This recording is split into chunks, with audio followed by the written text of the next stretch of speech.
I've had a few discussions with my friend recently, and I don't want to name drop because that would be rude, but Pete has been annoying the fuck out of me.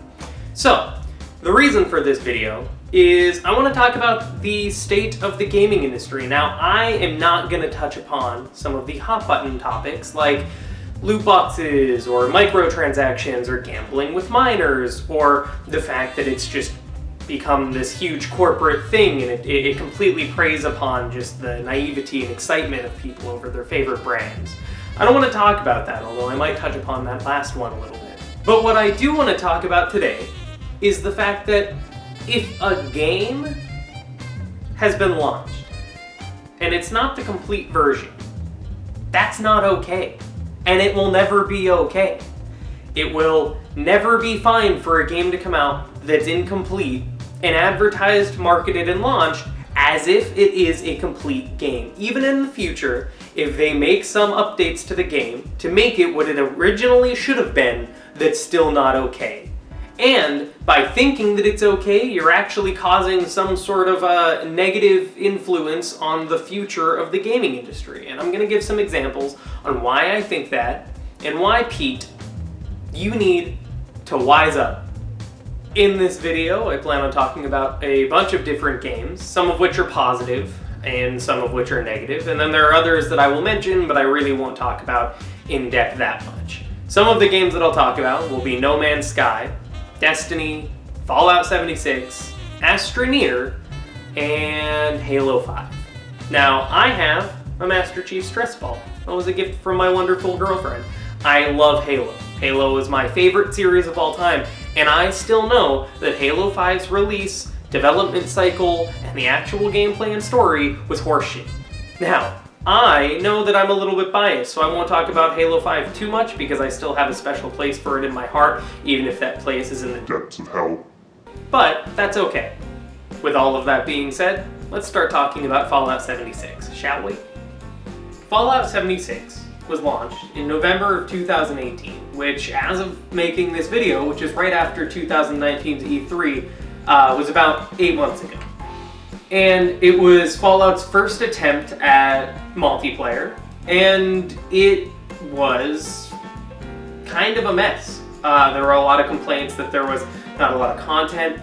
Within the first weeks of playing, some people found a way to get into the developer's weapon room, and basically what that room was a way for all of the developers to go in, and it had every single item, and they were able to test it. And people were able to get there through exploits and other means. And Bethesda's response to that, which is kind of unrelated, but I guess it should show, in my opinion, the pretentiousness of this company, was they banned all of the hackers, and if you wanted to, or the people that found that exploit, and if you wanted to play the game again and get rid of your ban, you had to write an essay about why that was wrong, and that's incredibly pretentious on anybody's standards. You should never do that to anybody unless you're in like a 6th grade math class and you're passing notes to your little buddies. Now, for me and Bethesda, I have a mixed relationship with them. I still remember, I was never a big Fallout fan, but I do like Skyrim, or at least I used to be a bigger fan of it. And whenever I was younger, I was playing through Skyrim, and unsurprisingly, I found an infinite number of bugs that they had never actually worked out. And these bugs actually did make me enjoy the game a lot less. I had put 40 hours into a character, and I was having a good time. And I found this cave, and I don't know where this cave was, and I don't know really anything about it. But I got to the end of the cave, and I got the treasure chest that was there, that I was working for, and there was this little hole in the back of the cave, and I was curious about what it was. So I went into this hole thinking that, like, oh wow, I found the treasure, I did this quest, maybe there's something else there. And I went through this hole, and I just dropped into nothingness. I dropped into unprogrammed, unintentional surfaces, like places that you're never actually supposed to be. My game crashed, my file corrupted, and the 40-some hours that I had already put into this character were just completely gone. And I was devastated. At that point, I was probably like, I don't know, 14, 15, and I was absolutely devastated by that, losing all that time.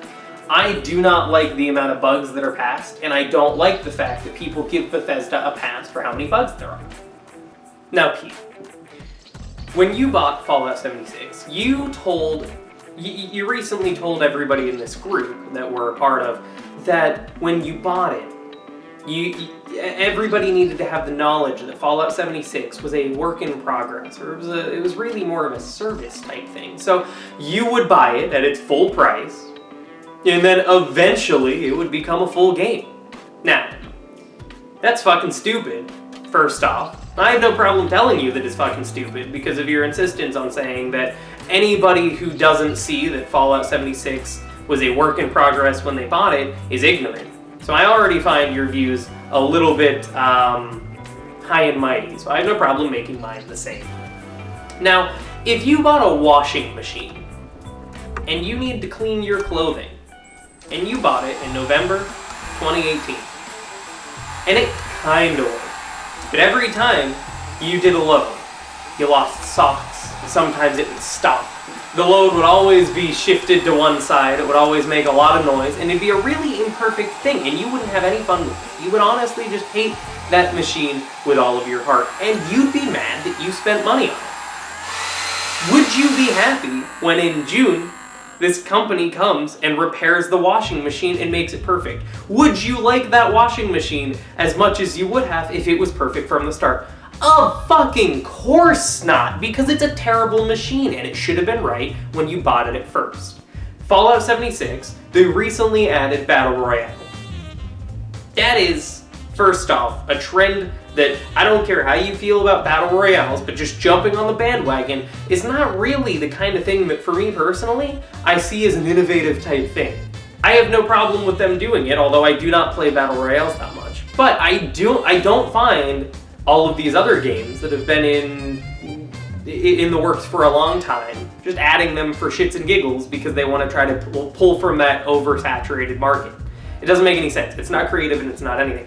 And they're doing it 8 months after the game released. So it's super uncreative and it's done way after the fact. And if they were going to do it, it should have been in the initial game because then it would have been a slightly more complete game because it would have had it actually would have had more content. I'll actually show you an actor portrayal of Pete's comments, just so that you can kind of understand where he's coming from. Guys, I spent money on it, so I'd like to get my money's worth. Getting your money's worth is one thing, buying an incomplete game with a terrible launch is another. What the smart thing to do is realize that there are so many AAA games coming out anymore that are reliant upon making money and basically stopping there. With the inclusion of microtransactions, loot boxes. Think of a game like Battlefront 2. I'm not going to talk about them for a long time because that's been overdone. But really, think about it. If you see a launch from a AAA game being launched at top dollar, and then they just have everything basically behind a paywall that, yes, you can unlock it through time put in, but like the time that's actually put in is upwards of hundreds and hundreds of hours to unlock everything, what's the point? You should be able to buy the game and be able to play it. Just like a game that's incomplete. The other example that I have for that you talk about even more highly is No Man's Sky. And I think Video Game Donkey, now all the links that I'll talk about are in the description, I think Video Game Donkey puts it best with his review here. After multiple delays, enormous hype, and a full $60 price tag, No Man's Sky can't help but feel underwhelming. It feels like an extended tech demo instead of a fully realized game. I don't want this to be the most cynical video ever, so I want to put a little bit of a good spin on stuff. Astroneers is a game that I actually like a lot. The early access was put out in, I think, 2016. And only just recently, so in 2019, the full game has come out. I have no problem with that, because there were a few key words in there that you may or may not have noticed, and that was the early access. Astroneers came out. It was kind of blank. The landscapes were not very exciting. There were a lot of things that it still needed to be a more complete game. And they knew that. So they put it out in early access, where they knew they could get a little bit more funding and make the game more complete. I purchased it along with a few of my friends in the early access stage, and we had fun with it even though we knew it wasn't complete. And then in the future, we are going to revisit it because it's still a fun game, and now that it's been released fully, we know that it's going to be a more fun and complete and colorful experience as shown in their most recent trailer. Cuphead is another example of a fun game. A good game that came out, indie developer. There's a lot of hope, a lot of expectation with it. And whenever it was originally announced, they didn't have a date. And then the release date was sometime in 2016. And then it got pushed back to 2017. And yeah, that was a little bit disappointing because of the long development cycle. But when the game came out, everybody was astounded. It was a fun game. People liked it, people had fun with it. And there really weren't that many complaints. The bugs were workable. And it was a complete, full game. And now there's going to be DLC in the future. And who can say no to that? Because the DLC that's coming is just adding to an already good and complete game. And it's a way to even support the developer more and play more of the game. Cuphead has been a lot of fun. I really like it. Just like Astroneer. And they're games that have been... They've been through the same kind of cycle that No Man's Sky and Fallout 76 and all these other games have been through, but they handled it better. Do I think that the developers for Fallout at Bethesda are just the most incompetent people in the world? No. Do I feel that way about No Man's Sky? No. But I also don't think that you should just give them a pass because they fix it in the future. It's unhealthy because then that leads to a bad precedent in the gaming industry. And it's one that makes people upset. Just like in Battlefront. People didn't like what they did, so they got really mad, and Battlefront got rid of it. Why can't people do the same thing for a game, just entirely? Why can't people see that No Man's Sky is just garbage at launch? Why can't they punish that developer and show other developers in the future that they shouldn't do that? Or that they should go about that entire process in a better way? I don't understand how you can be so forgiving and still, after you've gotten burned so many times, just vehemently defend these companies that are taking advantage of the fact that you don't want to be disappointed and that you really have hope for these games. I understand where you are coming from, because I'd want to be happy about these games too.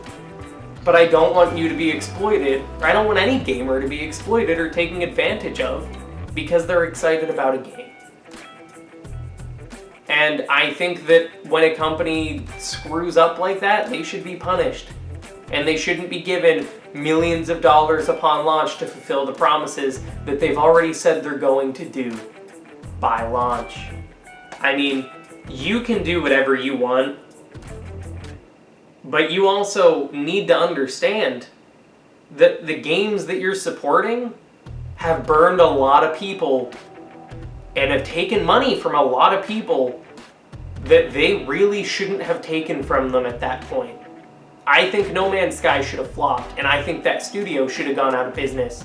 Now, is that immoral of me? Maybe.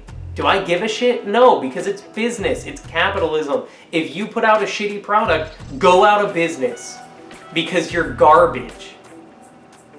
If Bethesda keeps putting out games that are incomplete and buggy, and you just keep saying, oh, the scale of the game is what's making the bugs happen, that's not okay either. Fucking fix it. If EA keeps putting out these terrible microtransactions, loot box systems, and just other incomplete games, stop buying them. But nobody can do it because they have no self-control and because these game companies are relying exclusively on just exploiting the hope that you have. And it's sad. It really is. I like video games. I think they're fun. I think they can be a really good way to kill time. I don't like how they treat their fans, because I think it's really immoral. And I think a lot of people are wasting money on games that will never come to fruition.